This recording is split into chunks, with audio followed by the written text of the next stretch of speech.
All right. Hello, everyone. Come on into the show. I'm Dr. Natalie Phillips. I am host of Just Connect, and it's so good to see you here. I'm going to have people come on, and I'm just going to review how you can find me. Every week, I go live at 5 o'clock p.m. Mountain Standard Time on Mondays to connect to people that I want to just highlight, connect to, and actually share them with you because I feel like I know all the cool people and I want other people to know them as well. And so that's what the show is really all about, just kind of talking about business, entrepreneurship, just social media, anything that we can get connected to. As a reminder, so I will be here every Monday at 5 o'clock p.m. I also have a YouTube channel that I want you to, if you miss something, you can always go to the YouTube channel, subscribe, hit the button or the bell for the notification so you know that whenever this goes live in YouTube, that you can also find it that way. And then I also have things where I have it categorized too. So I'm going to play this. I'm going to take myself off and just play this real quick for you so that you can see my videos that are categorized on YouTube for easy find.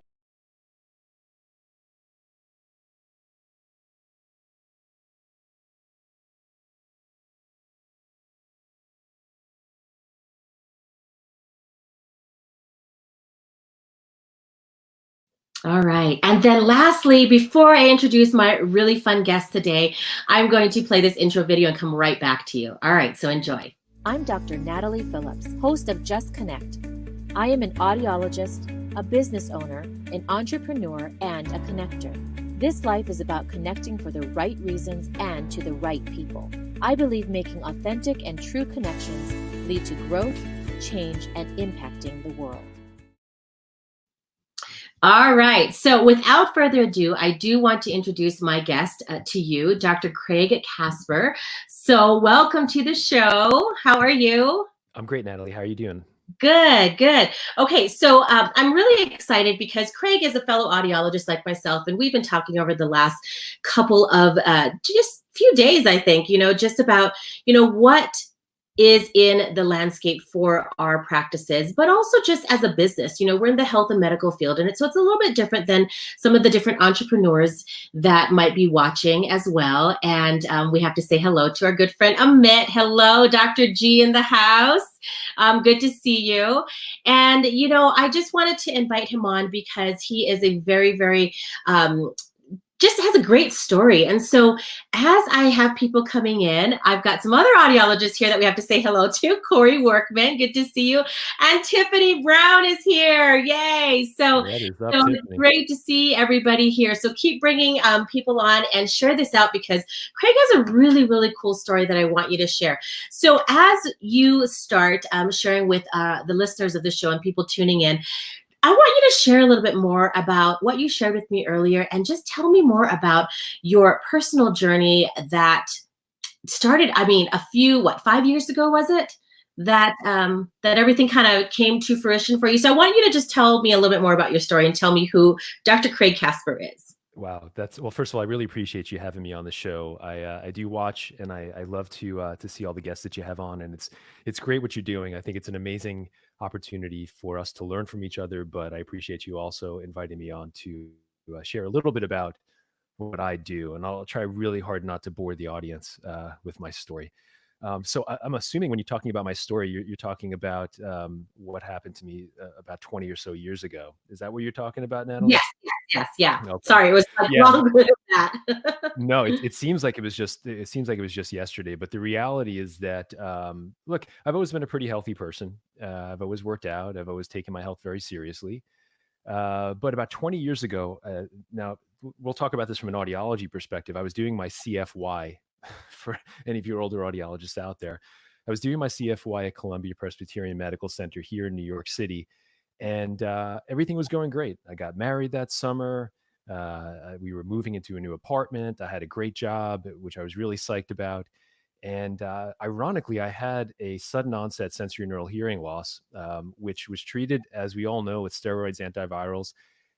The long story in the short is that within about 30 days, I not only had what was called a central serous retinopathy, which is a leak under the retina, which you usually see in people who typically have high stress jobs, but I also started to lose weight rapidly without any sort of an understanding of why that was occurring. I lost about 30 pounds in 30 days, and I was Wow. eating. I was about 205 pounds at the time. I was pretty solid in terms of working out, taking really good care of myself, and no matter what I did, I just kept losing weight. Um, all the classic symptoms. I ended up again going to one of my colleagues at Columbia, getting a blood test done after I was really literally hallucinating on the subway platform one morning. And I said, this is not stress. This is something much bigger and something more serious that I have to deal with. My blood sugars at that point were over 800, which normal blood sugars, as we know, is anywhere between 80 to 120. 800 is at the point where you start to get concerned about things like coma, organ failure, Mm. death in some cases, if it kind of keeps going. So I spent Thanksgiving that year in the emergency room. Found out that I was diabetic. To this day, I just passed my 20th anniversary of being diagnosed as a type one, late onset type one diabetic. Which throughout the years, it's taught me so much, especially gratitude. But so that's the diagnosis story. Mhm. But yeah, that's led to so many interesting revelations and ways of thinking that I don't think I would have ever had unless I had that experience. Yeah. So, how did you bounce back? So, 20 years ago, I mean, you're in the middle of finishing up the fellowship year, right? Yep. So, I mean, it's 20 years later, and what was the mindset? What did you go through, to get you to the point to bounce back? I mean, it's one of those things where, I mean, this is a diagnosis where a lot of people were like, whoa, okay, now you've got to get your life in order. What are some of the things that you chose to do because of this diagnosis? Some of the diabetics that I've known, I mean, even though with their high blood sugars, they say screw it and they just eat whatever they want and then they fix the problem, right, with insulin or whatever it is. So what did you do? Take us down your journey? It actually started in the hospital bed. So I was in the hospital for a week during Thanksgiving when I was diagnosed.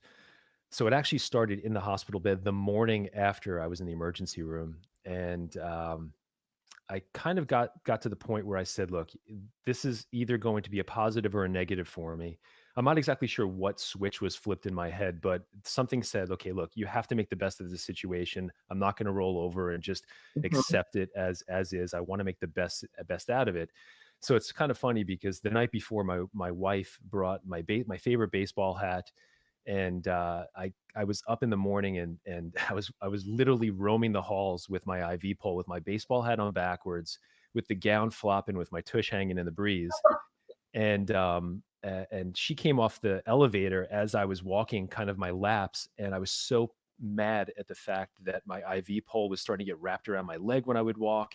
So I ended up picking it up and holding it over my shoulder like a spear, and I was walking the halls like that with my IV pole. And I think that that was the defining moment for me. It was kind of like, okay, you've got to either beat this and you've got to beat it on your own terms, Mhm. or you're just going to be like, you're going to be weak. And I didn't, I was never a weak person internally, and this was not going to beat me. Yeah. I've got a question here from our friend Dr. Gosalia. How do you keep your mindset focused on the positives? That is a great question. You know what? It's probably one of the hardest things on the planet for all of us to do, right? Mhm. There's especially in this day and age, and I'm sure we're going to touch upon what's been going on over the past couple of days and weeks, especially here in New York and around the world.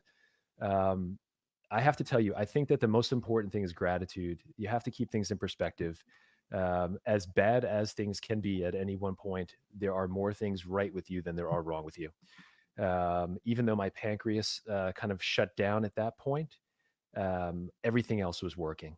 My mind was working, my family was working, everything was everything else was fine in my world. And to this day, I try really, really hard to maintain that attitude where I always try to find stuff that's working, and I let that take more space in my brain than the stuff that's not working. And do you think it's just a switch then? Like for you, was it just a switch or was it something that you kind of gradually had to almost exercise, to make this muscle stronger, this discipline muscle or whatever it is to get you to that point? I've always been massively disciplined, and I think that that's a really important word there because discipline stands at the core of every aspect of our success, right? Mhm. If we don't do something consistently because it's internally generated to do that, we're never going to accomplish anything in life. We just kind of flounder around. I think a part of it was in me. I think I definitely had this killer instinct ever since I was a kid. I would actually say that every single day to this day, I still work on it though. Mm. I still have to drag myself out, especially on days like today, which was a really challenging day from a business perspective and a personal perspective. I have to drag myself out and say, okay, we got to make the best out of this situation right now. So it's both. I think there's something in me, and there was a switch that was flipped. The Mhm. diabetes and the diagnosis definitely made that something stronger. And then every single day, I'm actually taxing my system to build that resilience. Yeah. And you had started a podcast, right? Was this as a result of what you were going through and some of the different things that you were experiencing? Talk to us about your podcast, how it started, and what your thoughts were behind it. Yeah, so the podcast was a project. I've always been a creative person. I enjoy creating things and putting them out into the world. And ultimately, the goal has always been to create things that will ultimately help people do something different in their lives that will affect them in a positive way. Mhm. So I knew that look, this new medium of podcasting, which is not so new anymore, but a few years ago it was a great opportunity to get a message out there, to speak directly to people when they wanted to be spoken to and when they were ready for a message. But it also was very selfish because it allowed me to literally reach out to people who I wanted to speak with and gain insights that would help me in the process. So I had a great opportunity. I created this podcast called The Bravest Life, thebravestlife.com. All the episodes are still up. I did it every single week for 1 year. I interviewed people. Most of them were type ones who did outstanding and extraordinary things, but not everybody was a type one. I actually just posted up an episode with one of my buddies who is a retired colonel in the US Army talking about perseverance, resilience, tenacity, all of these different things. But I spoke with people who literally ran the toughest races on the planet, the Arctic challenges. And another one of my guests just recently ran the 7 continents challenge, 7 marathons, 7 days, 7 continents. All these type ones. One actually rowboated across the Atlantic Ocean in a race, Wow. climbed Mount Everest. Like, so these are the people that I spent time with on a weekly basis, and I learned so much from them. And as a result, the audience that slowly grew learned so much also. And to this day, I still get emails from parents of kids who are type 1 or business people saying, that episode you did with so and so really made such an impact in terms of my mindset. And that's exactly what I wanted to accomplish. So it helped me selfishly, but it ultimately helped a lot of other people in the process too. That's awesome. Dr. Amit Gosalia says, it's thanks to his podcast, The Bravest Life, that got me through some tough times. Wow, that's awesome. Yeah. And we're friends, and he had talked about this a lot. And like I was telling you, I mean, he absolutely loved your podcast. So for those of you who, you know, haven't listened to it, I would recommend to definitely tune in. It's thebravestlifepodcast.com is where you can find it, right? And it should still be on podcast apps of choice as well. It's actually thebravestlife.com. You could take a look at that, and it's on Apple, iTunes, it's all over the place. But Awesome. yeah, Okay. definitely check it out. Thank you. Yay. Okay. So, talking about, your podcast, and I've got some other questions here for you. I want to kind of switch a little bit ahead to what we're dealing with right now. I know Dr. Gosalia got a little bit ahead of ourselves. We're getting there, but he did have a question that said, so we are in a pandemic now. How are you using that same strength and mindset to the current situation? So going off of that question that he asked, when we had talked a few days ago too, you were telling me every day things change in what we're all going through, right now. And tell me a little bit more, because you had said to me that you're planning for this, 4 months ahead of time. And I was a little shocked, but also not kind of shocked, but tell me some of the things that were going through your mind, maybe 4 months ahead. And then to maybe right now, what's going on in your business today? Well, I wouldn't say 4 months. 4 to 6 weeks is Four when to I was six planning weeks. for this. Yeah, 4 months. If I had a crystal ball, that would be Yeah, awesome. that's true. It was 4 to 6 weeks. Yeah. I would have planned for this much differently then, at least better. So yeah, so I think as someone who has been in private practice now for 12, almost 13 years or so, understanding business from other things that I've done throughout my life professionally and other projects that I've been involved in, you understand that preparing for worst case scenario is not a bad thing. It's not a pessimistic thing whatsoever. It's a realistic type of a thing. We should always be preparing. And sometimes no matter how much we prepare for something, it just doesn't matter, right? Mhm. And I think that's what many of us, especially who are small business owners and even big businesses right now, are facing, is that our best laid plans are being laughed at right now. So once I started to see things kind of developing over in China, and then we started to see things spreading a little bit, and people were kind of bubbling on this side of the world about the possibilities, I started to take a look at our business finances, what's going on a day-to-day basis, things that I could really shore up. And I figured that even if we did not necessarily get hit in the same way that a place like China was hit with this horrible outbreak of a virus, I would be better off regardless for the future. So I did a number of different things from a financial perspective. I started reaching out clearly to my business insurance people to make sure we had our business interruption insurance was intact, even though right now that has nothing to do with, I'm sorry to say for most of us, with anything that's happening with business, because most of them do not cover viral Right. outbreaks. Right. Although there's some legislation in New Jersey that actually might come to pass on that as well.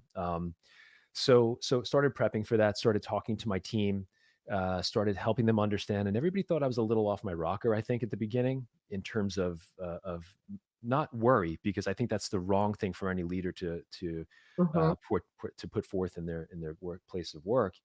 But just mindful, just saying, okay, look, these are the things that are possibly coming down the pipe. We have to be prepared for these things.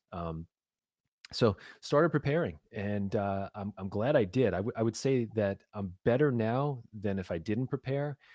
But the reality is, as of this afternoon, we're based in New York City, Midtown Manhattan. We had to do the unfortunate thing of closing our doors today, which was very, very hard to do from a business perspective, Mhm. but it was very, very easy to do from a personal gut, humanitarian type of a Yeah. perspective, because I care very much about the people who work with me.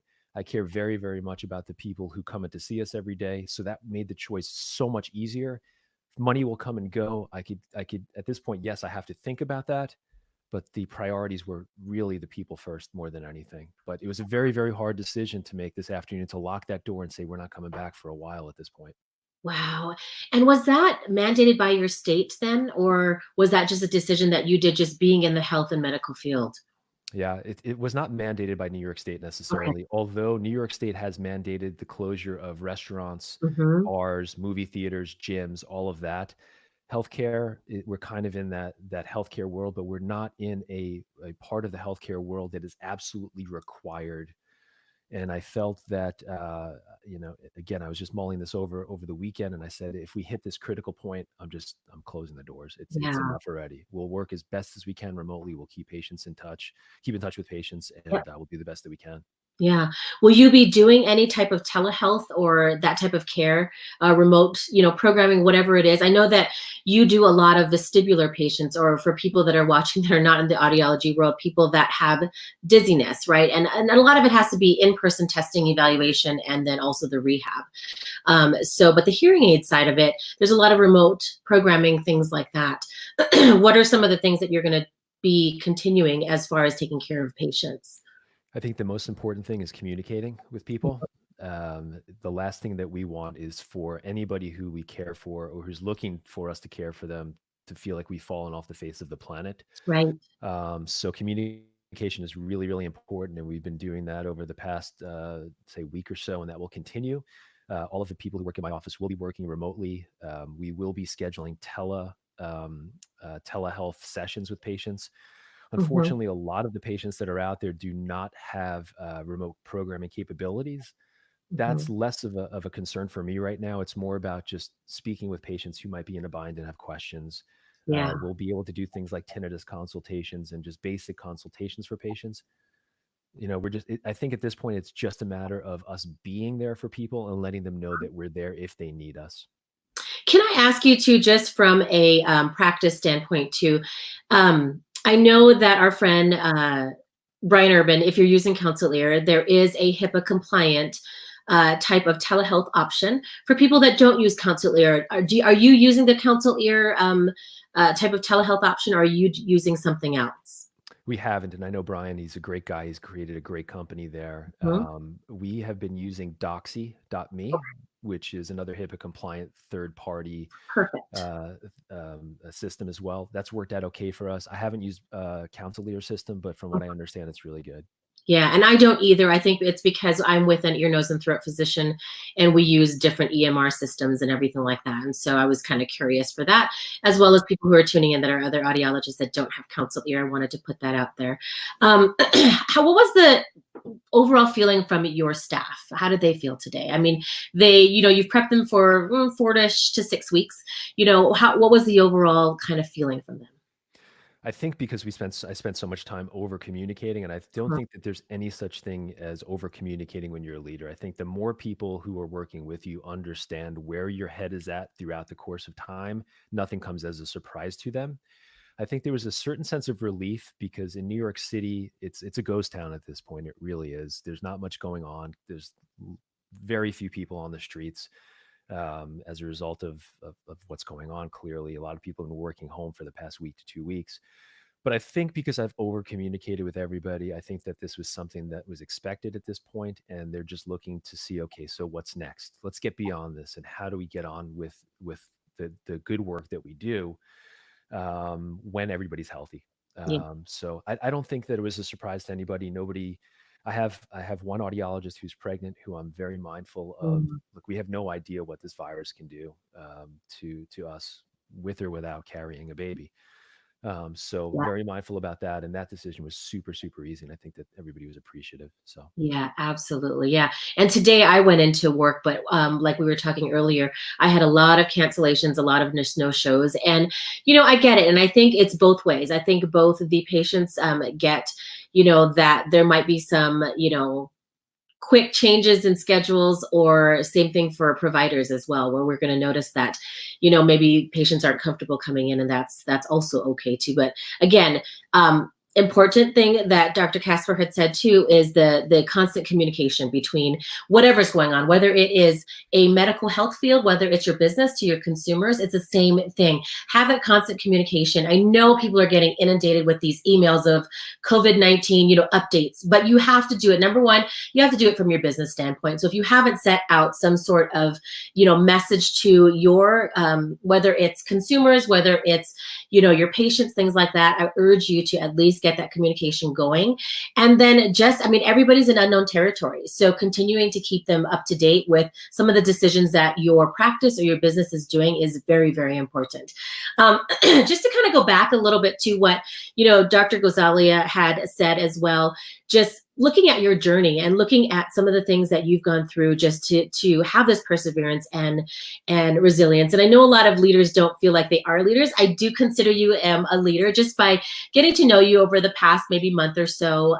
But what are some of the things that maybe you can pull on, that you look back at your experience and your journey 20 years ago, and where you've come from, getting into this business, handling staff, making these business decisions, thinking differently. What are some of the things that maybe you can pull on from your personal journey that has now come into the business side of it? Because I feel like a lot of our experiences that we have in business, personally, we can take into business to help us be stronger and be better leaders.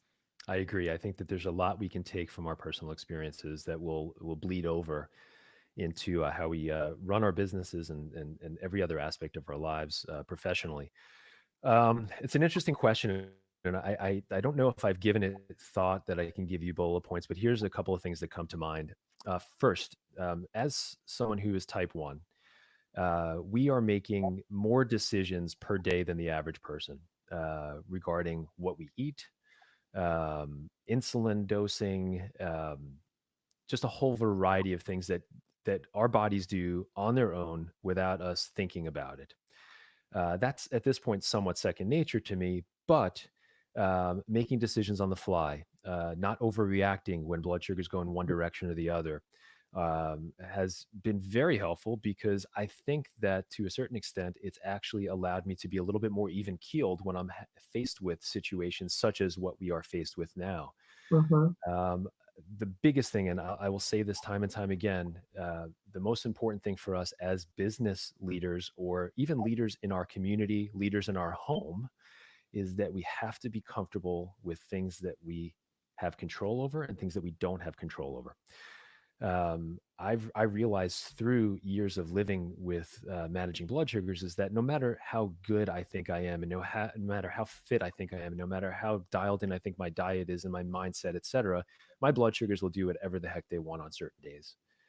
As a result, I cannot hold on to that and hold the negative energy surrounding it. And I think the same holds true when it comes to business decisions, life decisions.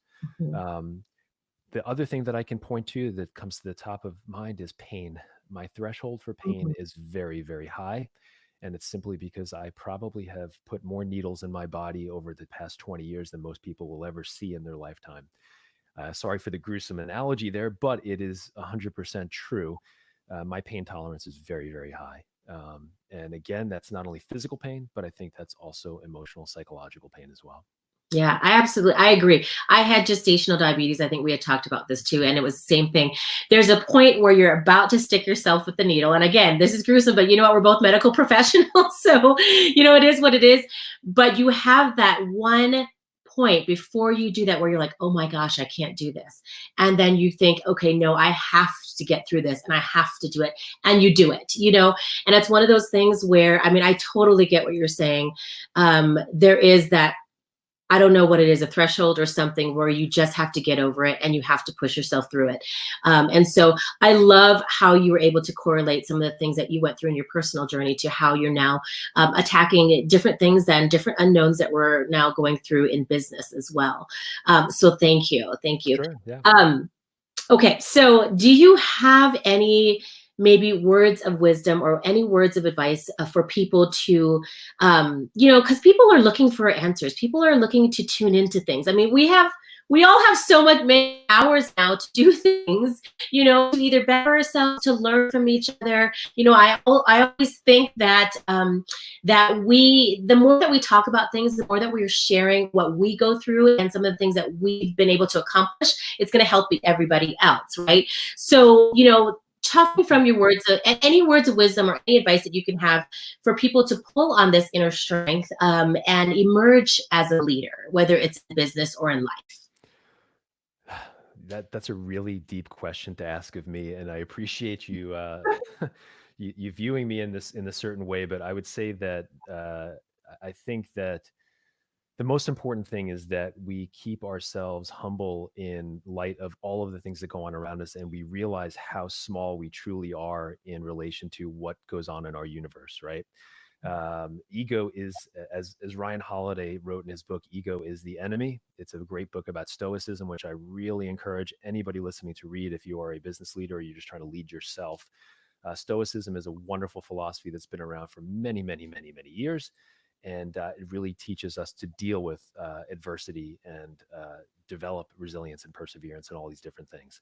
That Mhm. said, the things that I've learned that I can share with everyone is I would look at these things as opportunities, right?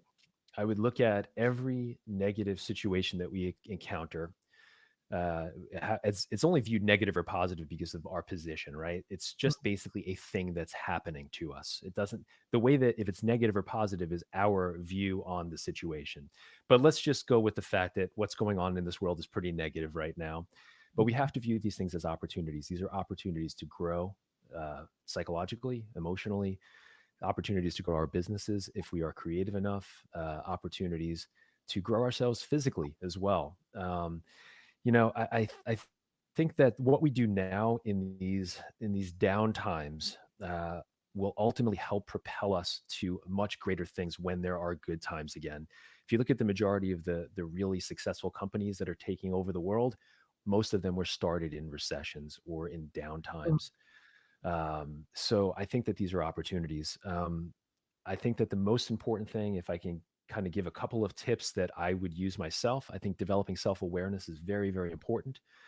Really important for us to understand how we react to certain situations because we might not even realize, right? We do these through things like mindfulness. I'm not going to sit here and tell everybody to meditate. If that's your thing, great. It's been my thing for many, many years, but I think that that's really important. I think something like breath work, which is something that I've actually spent a lot of time, especially over the past couple of years, diving into and understanding it from a personal perspective, but also a professional perspective. And that's a whole other conversation for a different day. But those two things alone, which ultimately trail back to how our brain interprets things, it allows us, as Viktor Frankl so eloquently said in his book Man's Search for Meaning, is it helps us to actually draw the distance between stimulus, something that's happening in our environment, and our response a little further apart. That's where our power lies, right? Is in between those two things. Something happens, and then ultimately we're going to react in a certain way. If we can slow down that time and become more mindful, whether it's through mindfulness based practice or breath work, which slows us down, we are going to react in a much better way. And our response is going to be much better for us and for everybody around us if we do that. So Wow. I Wow, try that's really really hard to cool. take that into account with everything that I do. So that's the one real thing that I would say is helpful in situations like this is work on yourself, your self-awareness, and then ultimately try to spread that time between stimulus and response so you make a better decision for the future. That totally makes sense. I love that. Yeah, thanks.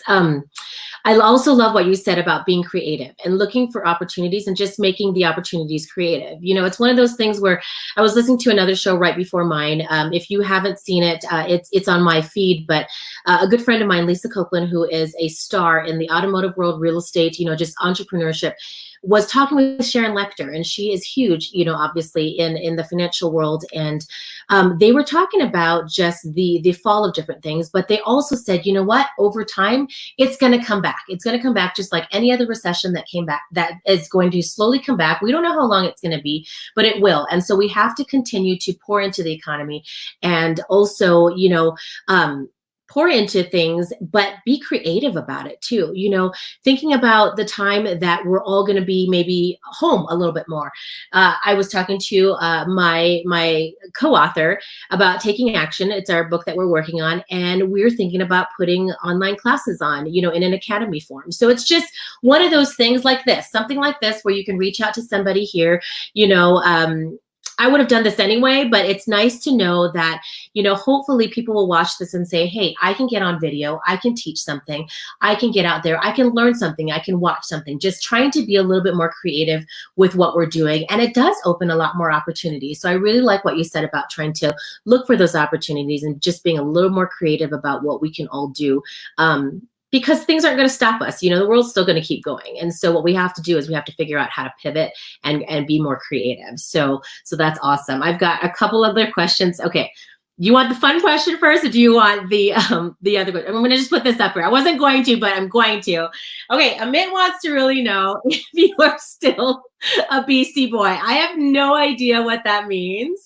I have to be honest with you. I'm not exactly sure what he means by that, but either. That said, the Beastie Boys happen to be one of the best groups of all time. I'm a New Yorker, and they were started out as hardcore kids. I was a bass player in a hardcore band when I was a kid, and they're actually coming out with their documentary soon, which I'm really psyched about. So yes, if the question is, am I still a Beastie Boy? Then the answer is yes, of course. What kind of silly question is that? Yeah, I just had to put that out. Okay. And then Corey Workman says, so when it is all seemingly out of control, what can one do to get going again? Yeah, that's like that. That's like that threshold of just like you're creeping up to it. And like, what is the thing? Because I don't know what it is either. I don't know if you have any insight to that, but what is that thing that just takes you over that little tipping point where you can kind of get going again? For some people, it's so easy to just kind of get up there and then they just like, forget it. It's too hard. I'm just going to sit back, but I don't know if you can shed light on that at all. It's a good question, Corey. I think it's a great question, and Corey does some really great work. So thank you for all your work, Corey. I think that I can speak from personal experience. So I hit one of those walls, right, where everything seemed like it was getting out of control. I took some time and I went back to just the simple things. And I think that that's the most important thing. When you feel lost and everything's spinning out of control, you have to basically step back and say, what again is in my control and what is out of my control. Boil it down. It's very, very simple, right? It's really simple. Take care of yourself physically, which is the most important thing. So get exercise every single day. Sleep is so underrated. And I know there's a lot of people starting to talk about sleep.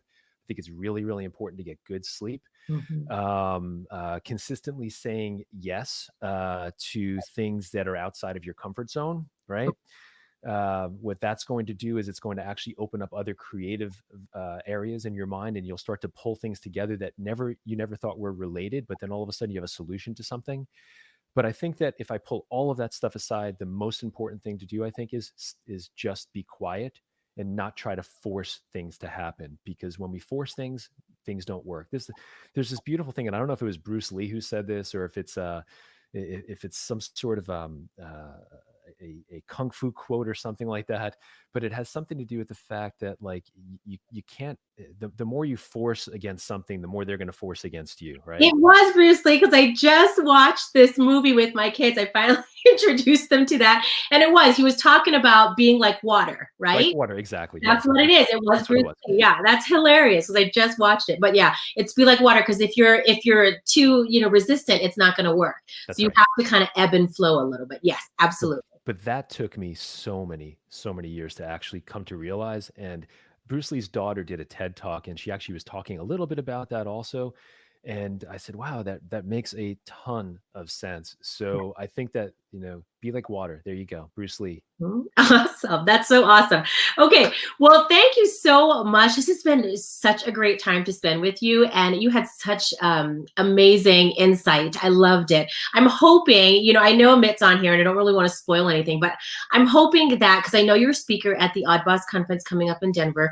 And I'm hoping that some of the things that you're talking about are what you talked about today, because, besides having audiology in common, some of the things that I really were drawn, some of the things that I noticed that when we had talked about that I was really drawn to, is that you have this great insight on some of the other things that we can apply to both life and business. And so I really appreciate you spending some time with me today to share, especially in light of what's going on in our whole country and in the world, really, but just your insight of positivity and bringing back humanity, and just things that I really think that things that you've gone through have really shaped your actions, your decisions, and who you are. So I really, really appreciate your time today. It's absolutely my pleasure. I really appreciate the opportunity to talk to you, everybody who's listening. Look, I think the most important thing right now is that everybody's well, and I hope that everybody goes into this with as much of a positive mindset as they can, and ultimately we're all going to come out of this on the other side. Okay, it's going to be a lot of hard work, but nobody ever said it was going to be easy, right? Right. That's right. So, Awesome. but thank you so much. I appreciate it. Yeah. So I will be back here next Monday at 5:00 p.m. Mountain Standard Time. Thank you so much, Dr. Craig Kasper, and we'll see you then. Okay. All right. Bye-bye.